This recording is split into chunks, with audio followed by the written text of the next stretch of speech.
Hello everyone, welcome back on my YouTube channel. आज मैं आप लोगों के लिए जो डी ट्रिपल एसबी में रिसेंट के पेपर हुए हैं ना 2025 में, उसमें पूछे गए विलोम शब्द और पर्यायवाची का संग्रह लेकर आई हूँ। मतलब बहुत सारे क्वेश्चंस मैं लेकर आई हूँ, तो आप लोग बहुत अच्छे से करिएगा। और सारी चीज़ें मतलब ये भी रिपीट हो रहे वर्ड्स कहीं ना कहीं पेपर्स में, जो अप्रैल में पूछे स्टार्ट हुए थे अभी अगस्त के पेपर में रिपीट हुए हैं। इससे पहले जो पर्यायवाची है ना, मैंने सार्थक शब्दों के साथ भी करवा रखे हैं वीडियो में, तो आप लोग उस वीडियो को भी देख लेना अगर पर्यायवाची शब्दों में आप लोगों को दिक्कत हो रही है तो। चलिए आज की क्लास स्टार्ट करते हैं। उससे पहले वीडियो को लाइक कर दीजिएगा और चैनल को सब्सक्राइब कर लीजिएगा। अपने फ्रेंड सर्कल में वीडियो को ज़्यादा से ज़्यादा शेयर करिए, लोगों को जोड़िए चैनल से। चलिए स्टार्ट करते हैं आज की क्लास हम। फर्स्ट है जागृत का विलोम बताना है हमें। जागृत शब्द का विलोम बताना है। जागृत का होता है जो जगा हुआ है उसके लिए प्रयोग किया जाता है, तो इसका विलोम सुषुप्त, उष्ण, सोया हुआ या अजागृत बोलेंगे तो इसका जो जागृत का जो डायरेक्ट विलोम होता है ना, वो होता है सुषुप्त, जो सोया हुआ है प्रयोग किया जाता है। उष्ण का अर्थ होता है गर्म, और इसका जो होता है ना विलोम होता है शीत या शीतोष्ण कह सकते हैं। ये दोनों इसी के नियर बाय लिए जाते हैं, लेकिन ये इसके विलोम नहीं होंगे, बल्कि फर्स्ट वाला बिल्कुल करेक्ट ऑप्शन है जो है। इसके बाद है, इसमें भी आप लोगों को उस विकल्प का चयन करें जो विलोम शब्द का सबसे अच्छा विकल्प है। तो कुसुम का विलोम बताना है। कुसुम का अर्थ क्या होता है? फूल होता है, जिसका हम अर्थ ले सकते हैं कि वो बहुत नाजुक और मुलायम हो सकता है। तो हम इसमें देखते हैं प्राकृत, वज्र, क्षमा या मीठा। कुसुम मतलब फूल होता है जिसका अर्थ हम नाजुक या मुलायम में लेते हैं, और इसका जो विलोम होगा ना ऑप्शन में जो दिया गया है तो सेकंड होगा वज्र। वज्र का मतलब होता है कठोर होना बहुत ज़्यादा। और इसमें जो ऑप्शन है प्राकृत का विलोम होता है अप्राकृत या कृत्रिम होना। क्षमा का होता है दंड। दंड।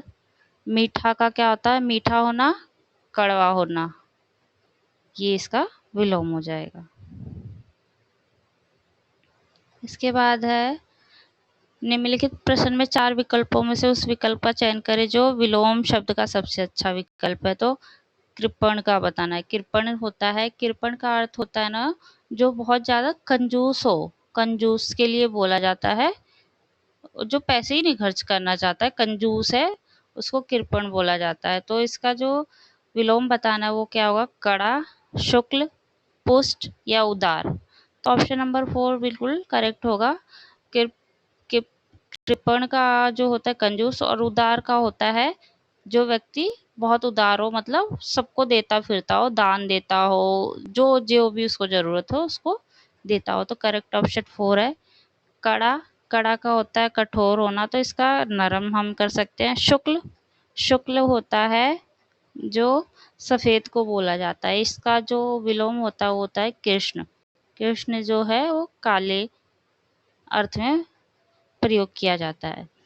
पोस्ट, पोस्ट का मतलब जो होता है ना हष्ट पुष्ट, आप लोगों ने सुना हो जाएगा, जो लोग मजबूत होते हैं उसको बोलते हैं पुष्ट होना। तो इसका जो होगा विलोम वो कमजोर कमजोर होगा। पुष्ट होना, कमजोर होना, या ऑप्शन के अकॉर्डिंग जो दे वो उसमें लिया जाएगा, लेकिन कमजोर अर्थ आना चाहिए उसका। देन इसके बाद है, निम्नलिखित शब्द में विलोम ज्ञात करना है हमें। ज्येष्ठ, ज्येष्ठ का अर्थ होता है जो बड़े होते हैं, हमसे उम्र में बड़े हों या वैसे बड़े हों, तो उसके लिए ज्येष्ठ शब्द प्रयोग किया जाता है। इसका विलोम बताना है कनिष्ठ होगा, निद्रा होगा, मृत्यु होगा या मित होगा। तो ज्येष्ठ इसका ऑप्शन नंबर 1 बिल्कुल करेक्ट होगा। कनिष्ठ इसका होगा, छोटे जो होते हैं ना उनके लिए कनिष्ठ यूज इस्तेमाल किया जाता है। निद्रा, निद्रा का होगा जागरण, मतलब निद्रा मतलब सोना और जागरण मतलब जो जगा हो। मृत्यु, मृत्यु का क्या होगा? जन्म। मृत्यु मृत्यु का विलोम जन्म, मृत, मृत का होगा जीवित। मैं आप लोगों को ऑप्शन भी करवाती हूँ, आप लोग ऑप्शन भी अगर कोई कॉपी हो तो उसमें नोट कर लिया करो, क्योंकि ऑप्शन से क्वेश्चन फ्रेम हो जाते हैं पेपर में, तो मस्ट है आप लोग ऑप्शन के थ्रू भी चला करो और जो मेन क्वेश्चन है उस पर भी फोकस रखा करो। ये नहीं कि सिर्फ मेन देख लिया और ऑप्शंस नहीं देखे, ऑप्शन से भी क्वेश्चन फ्रेम हो जा रहे हैं नेक्स्ट वाले पेपर में, तो मस्ट है आप लोग बहुत पूरे क्वेश्चन को ही एनालाइज अच्छे से करो। इसके बाद है उन्नति का विलोम शब्द बताना है।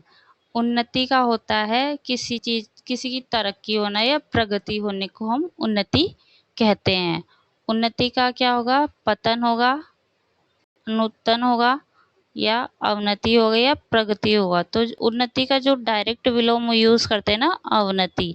अवनति का अर्थ होता है किसी चीज में गिरावट होना या वो बिल्कुल भी रुक गई है, उसमें कोई प्रगति नहीं देखी जा रही है। तो थर्ड ऑप्शन बिल्कुल सही है। पतन का क्या होता है, उत्थान। पतन का जो डायरेक्ट विलोम शब्द होता है वो होता है उत्थान। और प्रगति का तो मैंने आप लोगों को बता दिया, उन्नति होगा। इसका कोई हो अभी नहीं पता। अनुत्तन है ना, अनुत्तन का होता है, इसका अनुत्तन का जो विलोम होगा ना वो होगा उन्नत। इसका विलोम उन्नत होगा।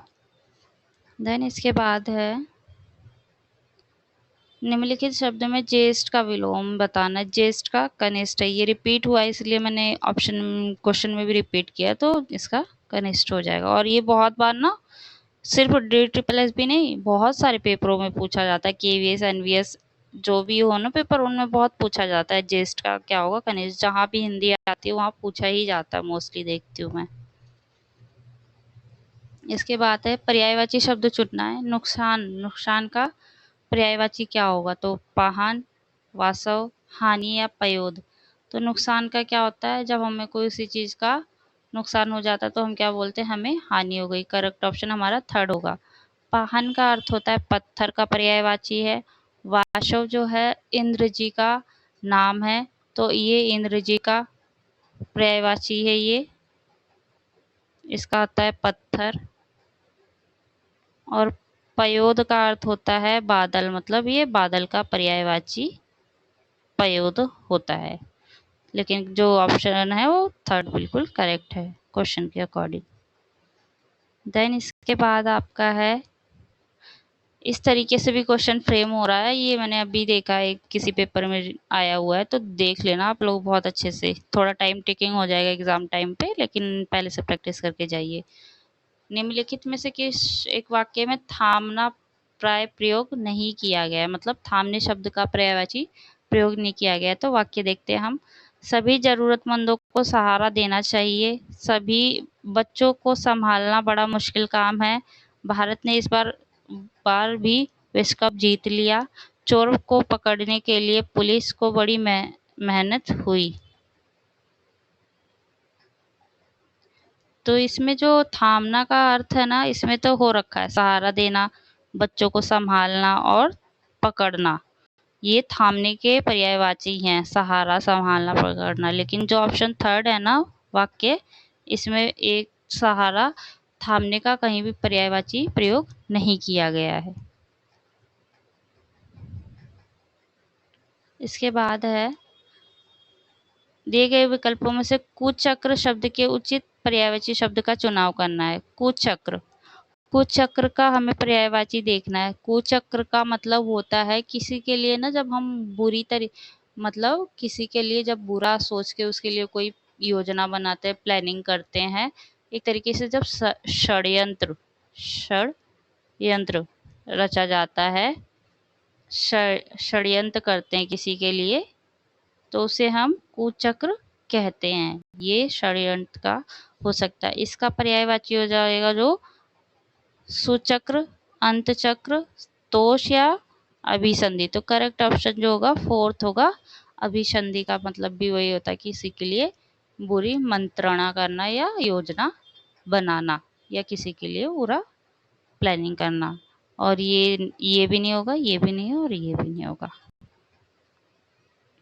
इसके बाद है कर्मठ का विलोम शब्द बताना है। कर्मठ का अर्थ होता है जो अपने कर्म बहुत, अपने कार्य के प्रति ना बहुत लगनशील तरीके से कार्य करता है, उसको हम कर्मठ बोलते हैं। परिश्रम करने वाला व्यक्ति होता है, उसको हमें कर्मठ बोलते हैं। इसका विलोम होगा निंदनीय, आकरणीय, आकर्मठ्य या करणीय। तो इसका जो विलोम होगा ना वो होगा आकर्मठ्य। थर्ड ऑप्शन इसका सही होगा। निंदनीय का होता है प्रशंसनीय, आकरणीय का होता है करणीय, और ये भी करणीय, इसका आकरणीय हो जाएगा। देन इसके बाद है आप लोगों का दिए गए वाक्य में रेखांकित शब्द के लिए विलोम शब्द होगा। महेश बहुत आलसी लड़का है, तो रेखांकित है आलसी। आलसी का हमें विलोम बताना है। असली, अनार्ष, कर्मठ या अनावर्तक। तो इसका आलसी का क्या होगा? अभी मैंने बताया कर्मठ का अर्थ होता है जो अपने कार्य के प्रति परिश्रम करता है। आलसी जो सुस्त होते हैं, तो इसका अपोजिट हो जाएगा कर्मठ। ऑप्शन नंबर थर्ड हो जाएगा इसका। ये अनार्ष का होता है आर्ष, असली का हो जाएगा नकली, नकली। अनावर्तक का हो जाएगा आवर्तक, आवर्तक। आवर्तक इसका पर्यायवाची मतलब विलोम शब्द हो जाएगा। एक मिनट,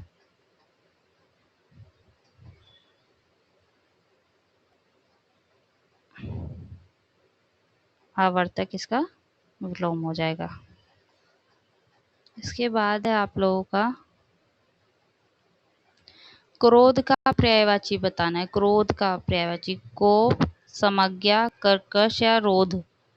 तो देखिए जो क्रोध होता है ना उसका पर्यायवाची ऑप्शन में दिया गया है कोप। कोप का अर्थ मतलब भी होता है क्रोध करना।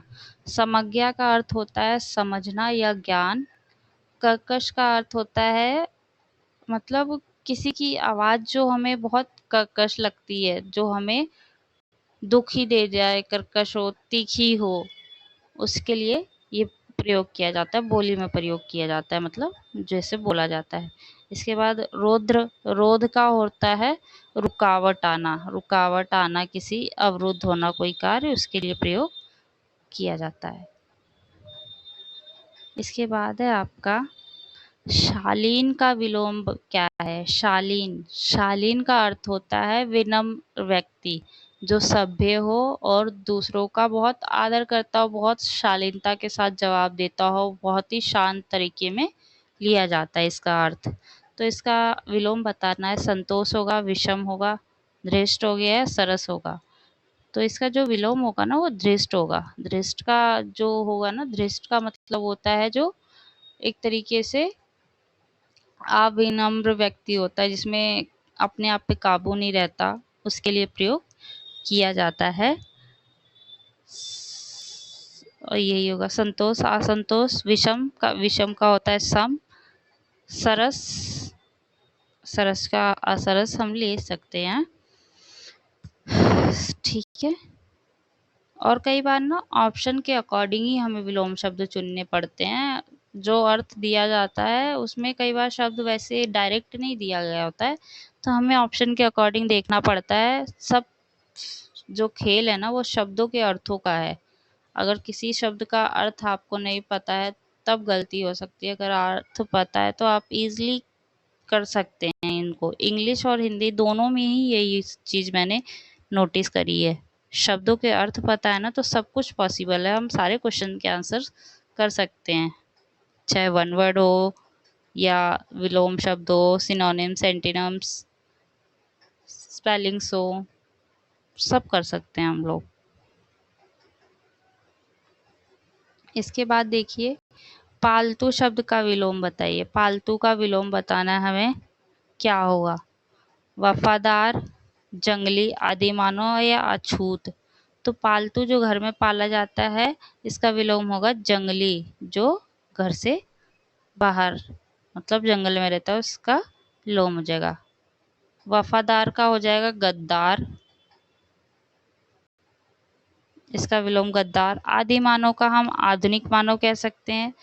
अछूत, जिसको हम छुआ ना गया हो या छू नहीं सकते हैं, इसका हो जाएगा छूत। जिसको हम स्पर्श जो छुआ जा सके उसका छूत हो जाएगा। इसके बाद जो है ना, ये स्लाइड का कलर ही चेंज हो गया। निम्नलिखित प्रश्न में 4 विकल्पों में से उस विकल्प का चयन करें जो दिए गए शब्द के पर्यायवाची शब्द का सही विकल्प नहीं है। जल्दी जल्दी क्वेश्चन को पढ़ने में मिस्टेक नहीं करनी है, पूरा प्रश्न पढ़ना है। हम आते हैं, हम यहीं तक देखते हैं और भाग जाते हैं ऑप्शन पे, नहीं करना है ऐसा। लेकिन पूरा क्वेश्चन पढ़ के जाना है, पूछा है या नहीं पूछा है। तो इसमें नहीं बोला गया है। बानगी, बानगी का हमें पर्यायवाची जो नहीं है वो बताना है। तो उदाहरण, अड़चन, नमूना या मिसाल। बानगी का जो अर्थ होता है ना, वो होता है किसी चीज से जोड़कर कोई उदाहरण देना, किसी की मिसाल देना या कोई नमूना प्रस्तुत किया जाता है, तो उसे बानगी बोलते हैं। तो जो इसमें है करेक्ट ऑप्शन सेकंड है, अड़चन बानगी का पर्यायवाची नहीं है। इसके बाद है विलोम शब्द का विकल्प है समाधान का विलोम क्या होगा? हल, समस्या, स्थान, निराकरण।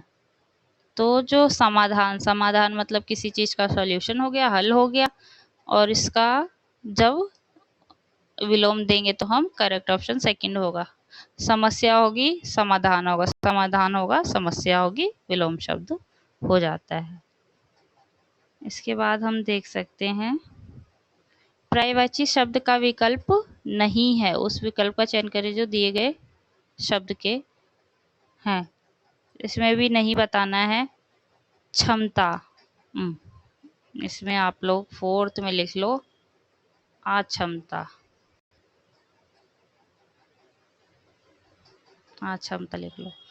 क्षमता, क्षमता किसी कार्य को करने की मतलब हमारी क्या कैपेसिटी है उस चीज को लेकर बोला जाता है।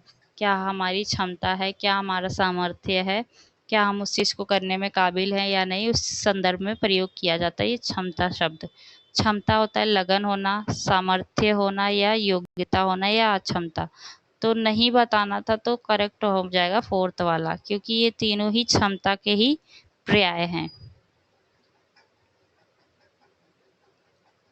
ऑप्शन नंबर है निम्न में से आरंभ का विलोम, आरंभ का विलोम बनाना है। आरंभ मतलब किसी चीज की शुरुआत करना, समापन, शुरुआत, प्रारंभ या आदि।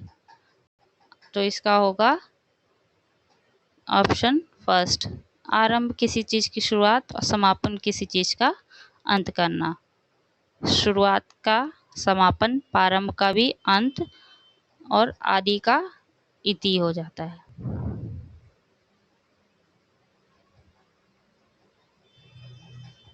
निम्नलिखित का पर्यायवाची पहचानो। हमें नारी का जो है पर्यायवाची देखना, औरत, औसत, औजार या और। तो ये बहुत इजी है, नारी का बताना है तो इसका हो जाएगा औरत। ऑप्शन नंबर फर्स्ट बिल्कुल सही होगा। इसके बाद है निम्नलिखित का पर्यायवाची पहचानो। पर्यायवाची बताना है, आकाश का पर्यायवाची बताना है हमें। बिहार, गगन, विहार या गागर। तो जो इसमें ऑप्शन में है ना, आकाश का जो होगा वो होगा गगन। गगन को आकाश का पर्यायवाची कहा जाता है। बिहार, बिहार का मतलब होता है रहने का स्थान या मठ को कहा जाता है, जिसमें वो गुरु लोग रहते हैं ना, उसे कहा जाता है। विहार, विहार का भी मतलब हम बिहार से ही लेते हैं, लेकिन ये घूमने की जगह हो जाती है, घूमने का स्थान। और कई बार इसका भी प्रयोग मठ के लिए किया जा सकता है। गागर का होता है घड़ा, घड़े के लिए प्रयोग किया जाता है। इसके बाद है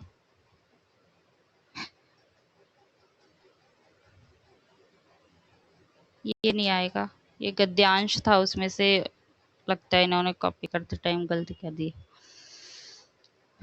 मस्तिष्क शब्द का पर्यायवाची शब्द है। मस्तिष्क का हमें पर्यायवाची बताना है तो दिमाग, नाक, बाल, आँख। तो ये भी बहुत इजी है, दिमाग होगा इसका मस्तिष्क का पर्यायवाची। ऑप्शन नंबर 1 बिल्कुल करेक्ट है।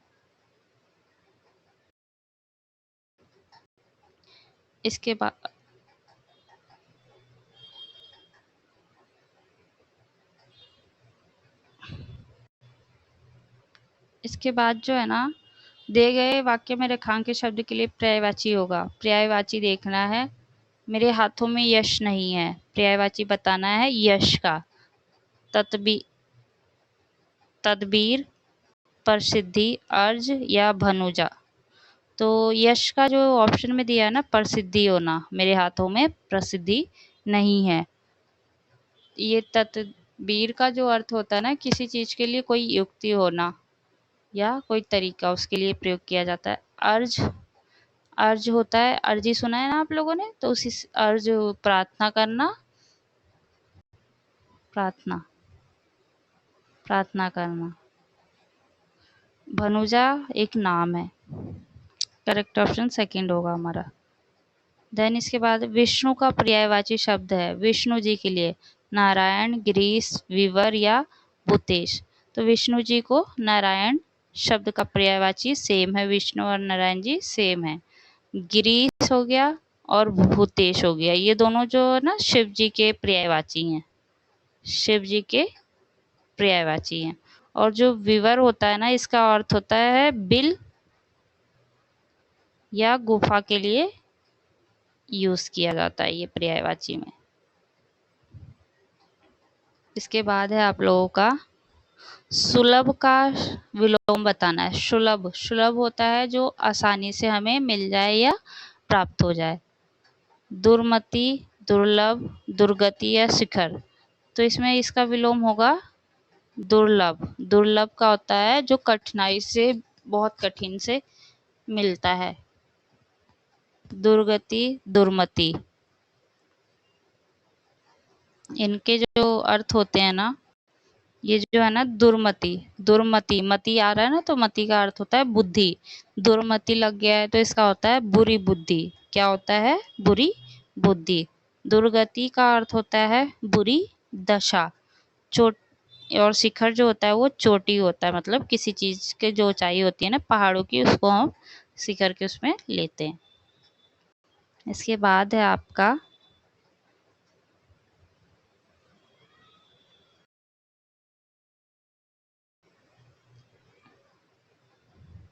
इसके बाद है ये दुष्ट ऐसे ही अवसर पर अपना बाण चलाते हैं। उपरोक्त दिए गए रेखांकित शब्द का पर्यायवाची बताना है हमें। दुष्ट का पर्यायवाची बताना, दुष्शील, दुर्जन, अभद्र या सफीर। तो इसका पर्यायवाची, ये जो दुष्ट है ना, दुष्ट का अर्थ होता है जो बहुत बुरा होता है, बुरा व्यक्ति होता है, हम उसी को दुष्ट कहते हैं। तो इसका जो पर्यायवाची होगा ना वो होगा दुर्जन। दुर्जन भी बुरे वाले व्यक्ति को ही कहा जाता है। दुष्शील का जो अर्थ होता है ना, उसका अर्थ होता है बुरे स्वभाव वाला, बुरे स्वभाव वाला। अभद्र का जो पर्याय होगा वो होगा असभ्य भी होता है, अश्लील भी हो सकता है, ये सब इसके पर्यायवाचित हैं। और जो सफीर है ना, सफीर को हम दूत या राजदूत बोल सकते हैं।